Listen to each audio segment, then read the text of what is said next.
Hi hello నమస్తే నేను మీ Ramesh welcome to Ram Ramesh education news channel. So ఈరోజు వచ్చేసింది మనం ఏపీ డిఎస్సికి సంబంధించిన లేటెస్ట్ అప్డేట్స్ అయితే ఒకసారి చెక్ చేసుకుందామండి. సో డిఎస్సికి నిన్నటి వరకు మొత్తంగా 29,800 దరఖాస్తులు అయితే రావడం జరిగింది. సో పాఠశాల విద్యాశాఖ డైరెక్టర్ విజయరామరాజు ఈ విషయాన్ని తెలియపరచడం అయితే జరిగింది. అండ్ అలాగే కొన్ని డౌట్స్కి క్లారిఫికేషన్స్ కూడా ఇవ్వడం జరిగిందండి. సో మన ఛానల్ ఎవరైతే ఇంకా సబ్స్క్రైబ్ చేసుకోలేదో వాళ్ళందరూ కూడా సబ్స్క్రైబ్ చేసుకోండి.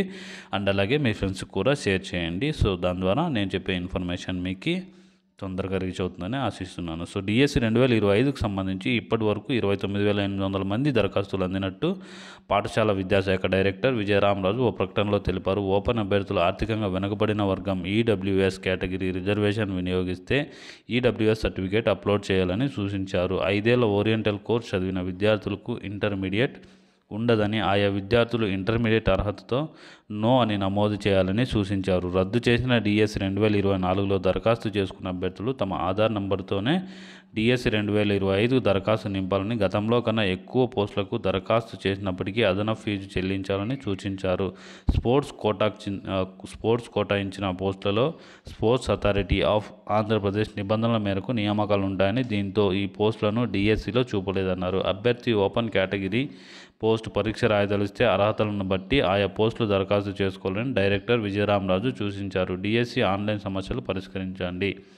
మెగా డిఎస్సికి ఆన్లైన్లో ఎదురవుతున్న సాంకేతిక సమస్యల పరిష్కారానికి ఏపీటీఎఫ్ అమరావతి రాష్ట్ర అధ్యక్షుడు సివి ప్రసాద్ మంగళవారం ప్రభుత్వాన్ని కోరారు. 10వ తరగతి ఇంటర్ కనీస మార్కులు 45-50% ఉంటేనే దరఖాస్తులు సాఫ్ట్వేర్ అనుమతిస్తుందని, దీన్ని సవరించాలని అభ్యర్థులకు డిగ్రీలో కనీసం 50% మార్కులు ఉన్నా 10వ తరగతి ఇంటర్లో 45% కంటే తక్కువ మార్కులు ఉన్నందున స్కూల్ అసిస్టెంట్ పోస్టుకు దరఖాస్తు తీసుకోవడం లేదన్నారు. సో ఈ సమస్యను అయితే ప్రస్తుతం పరిష్కరించడం జరిగిందండి. ఈనాడు పేపర్లో అయితే వేయడం జరిగింది. ఇది సాక్షి పేపరు, సో దీంట్లో వేయలేదు. అది నేను మీకు చూపిస్తాను. సో ఇక్కడ చూసుకోవచ్చు. పోస్టులు నిర్దేశించిన విద్యార్హతలతో 50%, 45% మార్కులు ఉంటే చాలు. డిఎస్సి 2024 అభ్యర్థులు ఆధార్ నంబర్తో కొత్త దరఖాస్తులు నింపాలి. పాఠశాల విద్యాశాఖ డైరెక్టర్ స్పష్టీకరణ. సో డిఎస్సిలో వివిధ ఉపాధ్యాయ పోస్టులకు నిర్దేశించిన కనీస విద్యార్హతలో మాత్రమే జనరల్ అభ్యర్థులకు 50%, ఎస్సీ, ఎస్టీ, బీసీ, దివ్యాంగులకు 45% మార్కులు ఉండాలని పాఠశాల విద్యాశాఖ డైరెక్టర్ విజయరామరాజు తెలిపారు. డిఎస్సి దరఖాస్తులు స్వీకరిస్తున్న క్రమంలో అభ్యర్థులకు తలెత్తున్న సందేహాలను నివృత్తి చేస్తూ ఆయన ఒక ప్రకటన విడుదల చేశారు. అభ్యర్థికి ఆయా పోస్టులకు సంబంధించిన కనీస విద్యార్హతలను దిగువ ఉండే అర్హతల్లో వచ్చిన మార్కులతో సంబంధం లేదు. ఉదాహరణకు డిగ్రీ కనీస విద్య అర్హత కలిగిన పోస్టులకు డిగ్రీలో మాత్రమే 50%, 45% మార్కులు ఉండాలి. 10వ తరగతి ఇంటర్లో 50-45% మార్కులు ఉండాల్సిన అవసరం లేదని చెప్పడం జరిగింది. సో ఓపెన్ కేటగిరీ అభ్యర్థులు ఈడబ్ల్యూఎస్ కేటగిరీ రిజర్వేషన్ వినియోగించుకుంటే ఈడబ్ల్యూఎస్ సర్టిఫికేట్ను అప్లోడ్ చేయాలని చెప్పేసి సేమ్ మ్యాటర్ అయితే ఇక్కడ రాయడం జరిగింది. 5 ఏళ్ళు ఓరియంటేషన్ కోర్సు వాళ్ళకి నో అని పెట్టాలి. రద్దు చేసిన డిఎస్సిలో దరఖాస్తు చేసుకున్న అభ్యర్థులు తమ ఆధార్ నంబర్తోనే డిఎస్సి 2025కు కొత్త దరఖాస్తు నింపాలి. గతంలో కన్నా ఎక్కువ పోస్టులకు దరఖాస్తు చేసుకున్నప్పుడు అదనపు ఫీజు చెల్లించాలి. సో స్పోర్ట్స్ పని చేసిన అనుభవంపై సందిగ్ధత, ఇది కొత్త క్వశ్చన్ అండి. సో పని చేసిన అనుభవం ఉన్నవారికి ప్రజెంట్ అయితే మెగా డిఎస్సితో ప్రిన్సిపల్ పోస్టు గతంలో పనిచేసిన అనుభవం ఉండాలని నిబంధన విధించారు. 2018 డిఎస్సి నోటిఫికేషన్లో ఇదే నిబంధన పెట్టి ఆఖరిలో సడలించారు. ప్రైవేట్ విద్యా సంస్థల్లో పనిచేసే వారికి వేతన స్కేల్స్ లేకపోవడంతో చాలామంది అనర్హులుగా తేలుతున్నారు.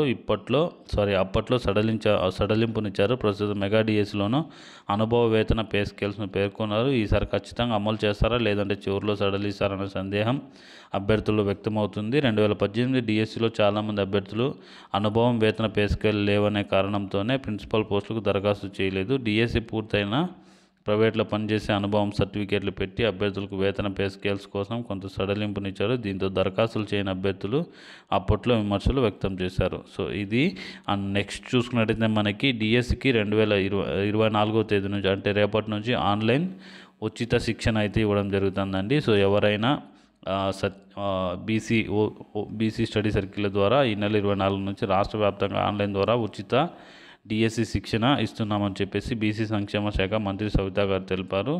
సో ఇప్పటికే 5,200 మందికి శిక్షణ ఇచ్చేశారని చెప్పారు. సో రిమైనింగ్ వాళ్ళు ఎవరైనా ఉంటే వాళ్ళకు కూడా అప్లికబుల్ అవుతుంది. ఇంకా నెక్స్ట్ చూసుకున్నట్టయితే మనకి సివిల్స్లో తెలుగు తేజాలు. సో చాలా అంటే చాలా మోటివ్ అండి ఇది మనకి. ఎందుకంటే మనము ఇక్కడ 200 పోస్టులు ఉంటేనే ఈ ప్రకారం అయ్యో పోస్టులు లేవు అని తనకలాడుతున్నాము. అక్కడ టాప్ 100లో మొత్తం 800 పోస్టులు ఆల్ ఇండియా వైడ్ అండి.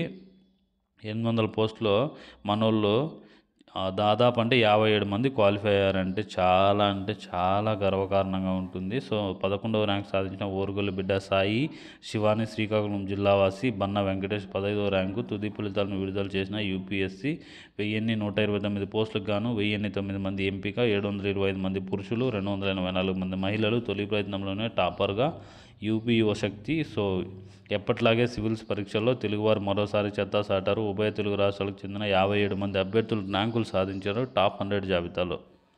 చాలా గ్రేట్ అండి. చూడొచ్చు మనము 1129 మందికి గాను 1009 మంది ఎంపికైనారు. ఆల్ ఇండియా వైడ్ మన తెలుగు వాళ్ళు 57 మంది క్వాలిఫై అయ్యారంటే so see how they are preparing, how they are struggling for their hard work.